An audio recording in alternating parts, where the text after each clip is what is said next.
சிவபெருமான் பக்தர்களுக்கு நேர்களுக்கு என்மான வணக்கங்கள். ஓம் திருமூலர் சித்தரை போற்றி, ஓம் திருமூலர் சித்தரை சரணம். ஓகேங்களா? அவர் காலை தொட்டு கும்பிட்டுட்டு ஃபர்ஸ்ட் பாடல ஆரம்பிக்கிறோம். பொறுமை அவசியங்க. இந்த பாடலை கேட்கறதுக்குலாம் பொறுமை ரொம்ப ரொம்ப அவசியம். அப்பதான் வந்து சிவபெருமானை தரிசிக்க முடியும் ஒரு பாடல்லையும். ஓகேங்களா? சரி, நான் முதல் பாடல் சொல்றேன். முதல் தந்திரத்துல பாயிரம் ஒன்று, அதுல வந்து பாத்தீங்கன்னா பாடல் ஒன்று கடவுள் வாழ்த்து. கடவுள் வாழ்த்துல இறைவனை பற்றி திருமூல சித்தர் என்ன சொல்லியிருக்காரு அப்படிங்கறத நம்ம வந்து பாட போறோம். பாடலை கேட்டுட்டு நீங்களும் வந்து உங்க கமெண்ட்ஸ் தெரிவிங்க. ஓகேங்களா? ஓகே. அதாவது பாத்தீங்கன்னா, ஒன்றவன்றானே இரண்டவன் இன்னொரு நின்றனன் மூன்றருள் நான்குணர்ந்தான் ஐந்து வென்றன் ஆறு விரித்தான் எழும்பரச் சென்றனன் தானிருந் தான் உன்ற தொட்டே உணர்ந்தொட்டே தெட்டே அப்படிங்கிறத சொல்றாரு. இதை கேட்கும் போது நம்மளுக்கு அழகா பொருள் வந்து அழகா புரியுதுங்க. இறைவன் வந்து பாத்தீங்கன்னா படிப்படியா 1, 2, 3, 4, 5 7 வரைக்கும் சொல்றாரு. அப்படி 7 வரைக்கும் அவர் என்னென்னலாம் சொல்றாரு அப்படிங்கறத வந்து நம்ம பார்க்கலாம் ஃப்ரெண்ட்ஸ். ஓகேங்களா? இறைவன் ஒருவனே, அவனை தவிர வேறு தெய்வங்கள் இல்லை. அதாவது உலகத்தில் உள்ள அனைத்து தெய்வங்களும் அண்ட சராசரங்களும் அதில் அனைத்து இறைவனும் ஒருவனாக இருக்கின்றான். இதை வந்து படிக்கும் போது உங்களுக்கு புரிஞ்சு போச்சு. நான் என்ன சொல்றேன்னா, அதாவது சொற்றினை வேதியன் ஜோதிவானவன் அப்படின்னு சொல்லிட்டு இவரு சொல்றாரு, திருநாவுக்கரசர் சொல்றாரு. சொற்றினை வேதியன் ஜோதிவானவன், ஜோதி வடிவில் இருக்கிறவன் வந்து இறைவனே அப்படின்னு சொல்றாங்க. அதே மாதிரி பாத்தீங்கன்னா, நம்ம ஒரு வள்ளலார் இருக்காருல்ல, அவரும் ஜோதி வடிவில தான் இறைவனை கண்டாரு அப்படிங்கறத நம்ம எடுத்துக்கலாம். இறைவன் ஒருவனே, ஓகேங்களா, அவன் சிவபெருமானே அப்படின்னு சொல்றாரு. அடுத்து வந்து பாத்தீங்கன்னா, இரண்டாக இருக்கும் இறைவனை பிரம்மா விஷ்ணு சிவன் ஆகிய 3 தெய்வங்களும் நின்று படைத்தல் காத்தல் ஆகிய 3 தொழில்களையும் புரிகின்றன. ஓகேங்களா? அதாவது வந்து பாத்தீங்கன்னா, இது வந்து நம்ம நம்ம சொல்றோம் விஷ்ணு பிரம்மா, அதாவது விஷ்ணு பிரம்மா சிவன் இவங்க சேர்ந்தா 3 பேரு அப்படின்னு நம்ம 3 கடவுள் சொல்றோம். 2 பேர்னா சிவன் சக்தி, சிவனு சக்தி 2 பேரும் தான் வந்து அவர் வந்து இரண்டாவதா வச்சிருக்காரு. மூணாவதா வந்து பாத்தீங்கன்னா பிரம்மா விஷ்ணு, விஷ்ணு பிரம்மா சிவன் அப்படின்னு வந்து மூணு மூணு தெய்வங்களும் அவரே தான். அதுவும் சிவபெருமானே தான்.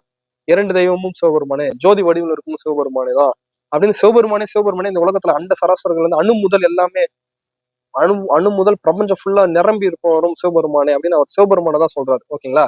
இந்த பாடலை கேட்பதற்கு மிக மிக பொறுமை அவசியம். ஓகேங்களா? அதுதான் சொல்றேன். அடுத்து வந்து பாத்தீங்கன்னா, 4 வேதங்களுக்கும் இறைவனாக நிலம், நீர், காற்று, நெருப்பு, ஓகேங்களா, ஆகாயம் ஆகிய 5 பூதங்களும் இருக்கின்றன. ஓகேங்களா?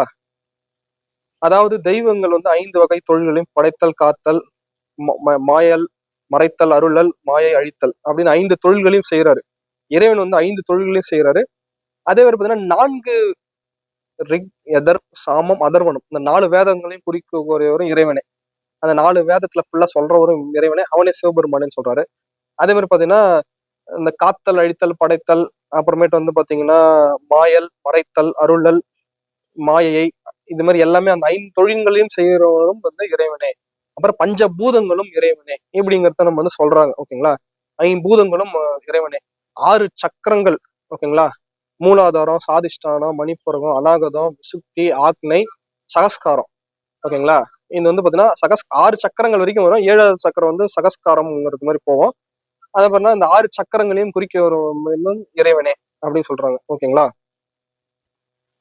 அதே மாதிரி பண்ணா சப்தம், சப்த ஸ்வரங்கள், ஓகேங்களா, சப்த ஸ்வரங்கள் வந்து பாத்தீங்கன்னா அதுவும் வந்து இறைவனே. 7 பேர், ஓகேங்களா, 7 சக்கரங்களும் இறைவனே. அதே மாதிரி பார்த்தா 8 திசைகள், கிழக்கு மேற்கு வடக்கு தெற்கு தென்மேற்கு வடமேற்கு தென்கிழக்கு வடகிழக்கு, இது எல்லாமே வந்து 8 திசைகள் சொல்றோம்ல, இந்த 8 திசைகளை குறிக்க வரும் இறைவனே அப்படிங்கிறது வந்து அழகா சொல்றாரு. மறுபடியும் சொல்றேன், இந்த பாடலை கேட்கறது வந்து பொறுமை வேணுங்க. ஆக மொத்தம் பாத்தீங்கன்னா, ஃபர்ஸ்ட் வந்து ஜோதி வடிவில் இருப்பவர் இறைவனேன்னு சொல்றாங்க. சிவன் சக்தியும் இருப்பவரும் இறைவனே சொல்றாங்க. சிவன் பிரம்மா விஷ்ணு அவரும் வந்து இறைவனே. இறைவனேன்னு சொல்றது சிவபெருமானை தான் சொல்றாரு. ஏன்னா அவர் முழுக்க முழுக்க வந்து சிவனோட சித்தர். ஓகேங்களா? அடுத்து வந்து 4, அதுக்கப்புறம் பாத்தீங்கன்னா 4 வேதங்கள், ரிக் எதர் சாமம் அதர்வனம், அதுவும் இறைவனே, அதுவும் சிவபெருமானே அப்படி சொல்றாங்க. பஞ்சபூதங்கள், அதாவது நீர் நிலம் காற்று நெருப்பு ஆகாயம், ஓகேங்களா, இது எல்லாமே வந்து குறிப்பிடுவரும் இறைவனே. 6 சக்கரங்கள், 6 ஆதாரங்கள், அதாவது 6 ஆதாரங்கள் 6 சக்கரங்கள் நம்ம உடம்புல குறிக்கிறவரும் இறைவனே தான்.